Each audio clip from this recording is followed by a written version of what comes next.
Black sites, inside the world's most secret prisons, origins of the shadows? Long before the term black site entered the modern lexicon, nations had already discovered the strategic value of secret detention. The concept is as old as organized power itself. The idea that certain individuals could be held, questioned, or neutralized away from public scrutiny and legal oversight. In ancient empires, political dissidents, spies, and high-value captives often vanished into hidden chambers beneath palaces or remote fortresses, their fates known only to rulers and their closest confidants. In the 20th century, the shadow practice became more organized and systemic.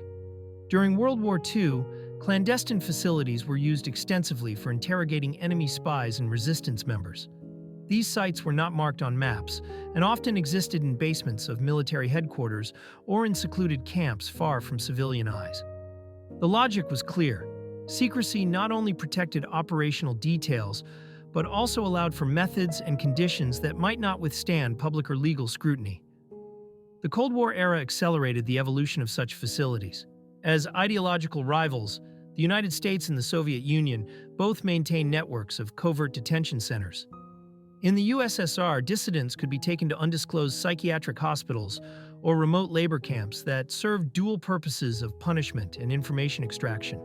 In the West, while official doctrine emphasized the rule of law, intelligence agencies quietly operated out-of-sight interrogation centers, sometimes in cooperation with allied nations, to handle high-risk detainees without generating diplomatic or legal fallout. The modern black site, as we understand it today, emerged most prominently after the September 11th attacks in 2001. Faced with a new kind of threat from decentralized terrorist networks, the CIA and other intelligence agencies sought places where they could detain and interrogate suspects outside the constraints of U.S. law. Partnering with foreign governments, they established a network of secret prisons across multiple continents, from Eastern Europe to North Africa and Southeast Asia. These locations were chosen for their strategic obscurity and the willingness of host nations to look the other way. In these facilities, the goal was not only to extract intelligence, but also to remove detainees entirely from the legal battlefield. Without public records, court oversight, or media access, the individuals inside effectively ceased to exist in the eyes of the world. The secrecy was so absolute that even the names of many detainees remain classified to this day. While the term black site is now most closely associated with counterterrorism operations, its roots are in a long tradition of shadow detention. The underlying principle has always been the same. By operating in the dark, a government can act without constraint, shielded from both domestic criticism and international law. Yet this very secrecy is also what has made black sites one of the most controversial tools in modern intelligence, a subject that continues to ignite fierce debate between those who see them as necessary for national security and those who view them as a fundamental betrayal of human rights.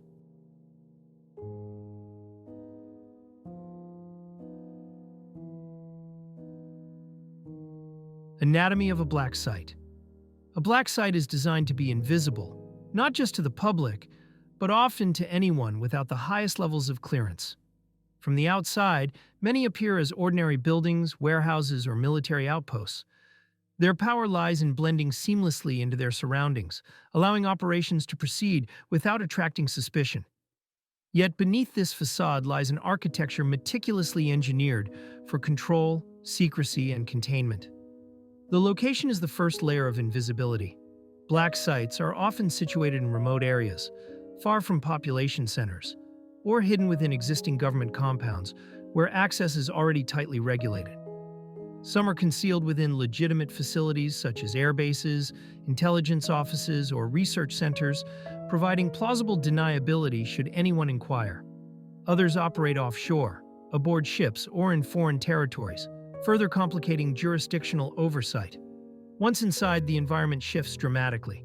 Entrances are heavily secured, often requiring multiple authentication steps, keycards, biometric scans, and armed guards. Corridors may be deliberately narrow and windowless to limit movement and prevent external observation. Surveillance cameras cover every angle, and environmental controls, from lighting to temperature, are centrally managed to maintain psychological dominance over detainees and to ensure operational precision. Cells are intentionally sparse. Most contain only the essentials: a bed, a toilet, and little else. Every fixture is designed to prevent self-harm or concealment of contraband. Doors are solid steel, often with small observation slits, or digital monitoring systems that allow guards to watch without being seen. Noise control is another subtle tool, either maintaining constant silence to create sensory deprivation or using persistent background noise to mask sounds from other detainees or activities. Interrogation rooms are strategically located, often deep within the facility to minimize the chance of external detection. They are built to be acoustically isolated, ensuring that conversations and other sounds never travel beyond their walls. Lighting, seating arrangements, and even wall colors are chosen with psychological impact in mind, subtly influencing the mental state of those being questioned. Beyond the physical layout, black sites employ operational compartmentalization. Staff are assigned to specific roles and granted only the information necessary to perform their duties. Many may never know the full scope of the facility's purpose or the identities of the detainees. Rotating personnel, strict record controls, and encrypted communication channels further limit the risk of exposure. Medical facilities, when present, are equally discreet. They serve not only to treat detainees, but also to ensure they remain in a condition suitable for continued questioning. In some cases, these medical units are positioned as humanitarian elements, masking the true nature of the site. Ultimately, the anatomy of a black site is about two things: absolute security and total secrecy. Every wall, corridor, and checkpoint is part of a system designed to isolate individuals physically, mentally, and legally. The goal is not merely to hold someone, it's to remove them from the visible world entirely, placing them in a controlled environment where every variable can be manipulated.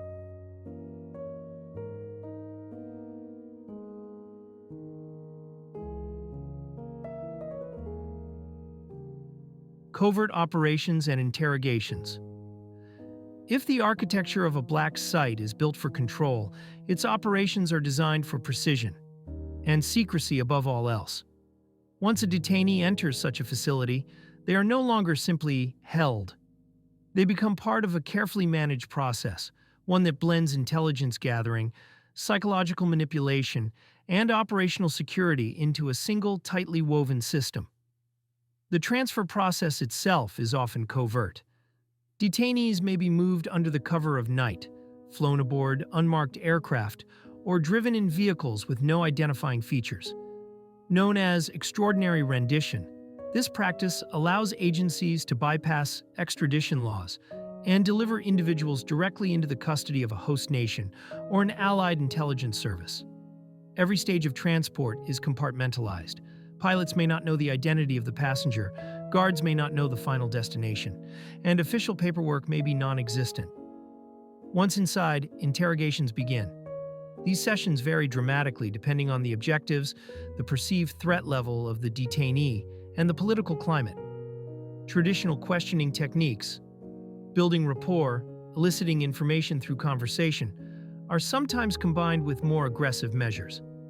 These can range from sleep deprivation and environmental manipulation, extreme cold or heat, to more controversial practices, including waterboarding and stress positions.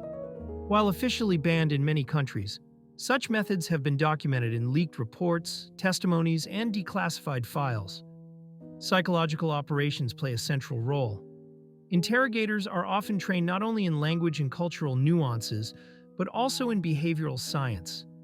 They may use misinformation, staged scenarios, or controlled access to news to shape a detainee's perception of reality.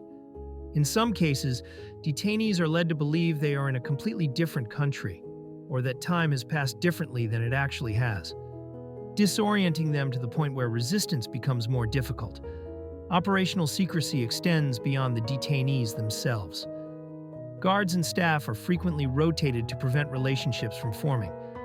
Identities of personnel may be concealed through the use of masks, voice distortion, or false names. Written records, when they exist, are encrypted and stored in systems physically isolated from public networks. Occasionally, black sites serve as hubs for joint operations between multiple intelligence agencies. In these cases, information is exchanged under strict protocols, with each partner agency controlling its own detainees or interrogation teams. Such arrangements allow for the pooling of resources and expertise while still maintaining deniability for all involved. The ultimate goal of these operations is actionable intelligence, information that can prevent attacks, dismantle networks, or provide leverage in diplomatic negotiations. However, this pursuit often comes at a cost. The very secrecy that makes black sites effective also shields them from accountability, creating a space where abuses can occur without oversight. For their operators, this lack of transparency is a feature, not a flaw. For their critics, it is the central moral and legal problem with their existence. In the shadows of these facilities, the line between interrogation and coercion is often blurred, and the truth of what happens inside is as carefully guarded as the walls themselves.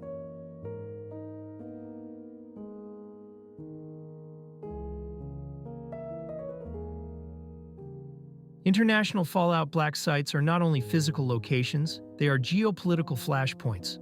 The secrecy that surrounds them often unravels under the weight of leaks, whistleblower accounts, or investigative journalism, and when it does, the diplomatic consequences can be explosive. One of the most notorious examples came in the mid-2000s, when investigative reporters uncovered evidence of CIA-operated black sites in Eastern Europe. Countries like Poland, Romania, and Lithuania were accused of hosting secret detention facilities on their soil, despite being signatories to international human rights treaties. The revelations triggered parliamentary inquiries, public protests, and legal battles that, in some cases, are still unresolved today. For the host governments, the dilemma was severe. Admit to cooperating with clandestine foreign operations and risk political fallout at home, or deny the accusations and face mounting evidence. International law offers limited protection against the operation of black sites. The Geneva Conventions prohibit torture and require humane treatment of prisoners of war. But in the post-9/11 landscape, many governments argued that certain detainees, such as suspected terrorists, captured outside traditional battlefields, fell into legal gray zones. This allowed them to sidestep established legal frameworks, often under the justification of national security imperatives. The diplomatic strain doesn't stop at host nations. Allies have often been implicated in rendition flights that cross their airspace or refueled at their airports. Each link in the chain creates a potential scandal if exposed. For example, when flight logs from unmarked planes were analyzed by NGOs, several European governments faced accusations of complicity, leading to tense exchanges in both domestic politics and international forums. The damage also extends to a country's moral authority. Nations that publicly champion human rights can see their credibility undermined when evidence surfaces that they've engaged in or enabled secret detention and harsh interrogation methods. This loss of moral standing can weaken diplomatic leverage, fuel anti-government propaganda, and strain alliances. Legal repercussions are more complicated. While some former detainees have brought lawsuits against governments and agencies, these cases often face insurmountable obstacles, including state secrecy privileges and jurisdictional barriers. Even when courts find wrongdoing, enforcement is difficult, compensation is rare, and accountability for individuals involved is rarer still. The exposure of black sites can also have operational consequences. Facilities shut down under public pressure may need to be relocated or replaced, disrupting ongoing intelligence work. The sudden shift can cause agencies to lose contact with informants, interrupt investigations, or force the abandonment of sensitive materials. In the end, the international fallout from black sites is a testament to the dangerous balancing act intelligence agencies must perform. Secrecy protects operations, but risks scandal if exposed. Cooperation with foreign partners expands capabilities, but creates shared vulnerabilities. Every leak, every accusation, and every investigation pushes the existence of these sites further into the public eye. And once the shadows are pierced, the damage can be permanent.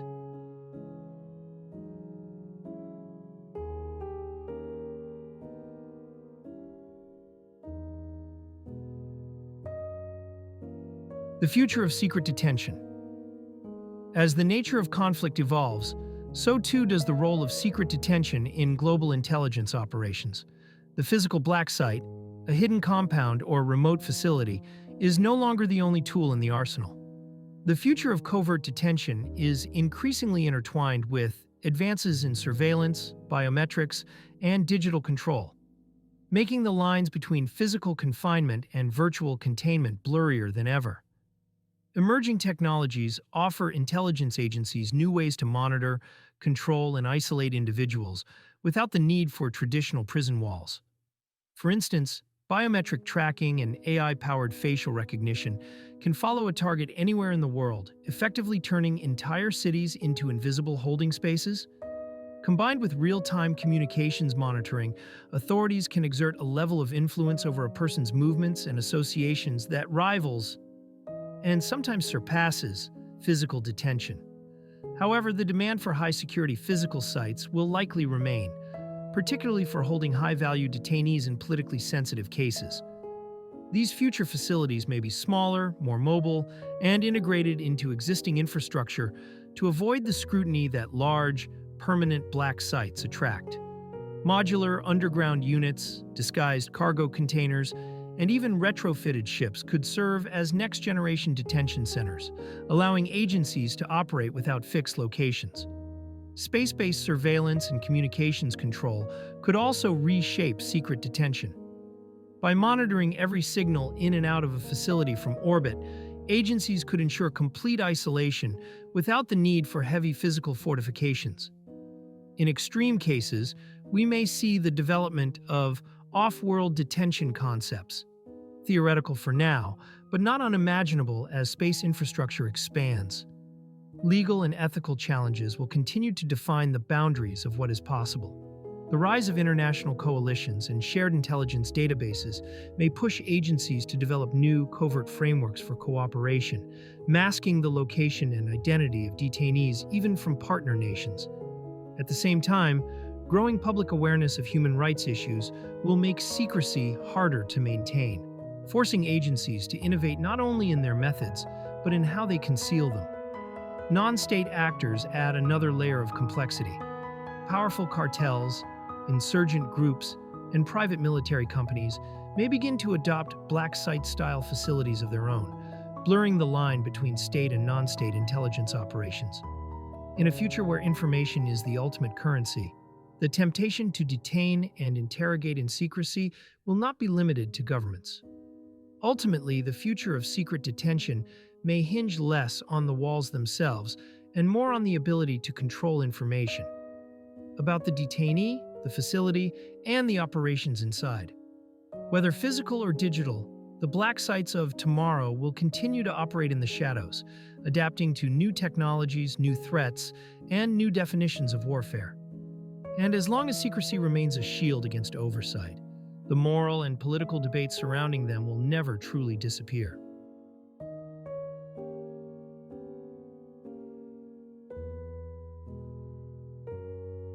The world of black sites exists at the intersection of necessity and secrecy, where the protection of national security collides with the boundaries of law and morality. Hidden from the public eye, these facilities have shaped the outcomes of wars, altered the course of diplomacy, and influenced the global balance of power. Whether you see them as essential tools or dangerous abuses of authority, one thing is certain: they are a reminder that the most decisive battles are often fought far from the headlines. As technology advances and the definition of detention evolves, the question isn't whether black sites will continue to exist, but what form they will take in the future.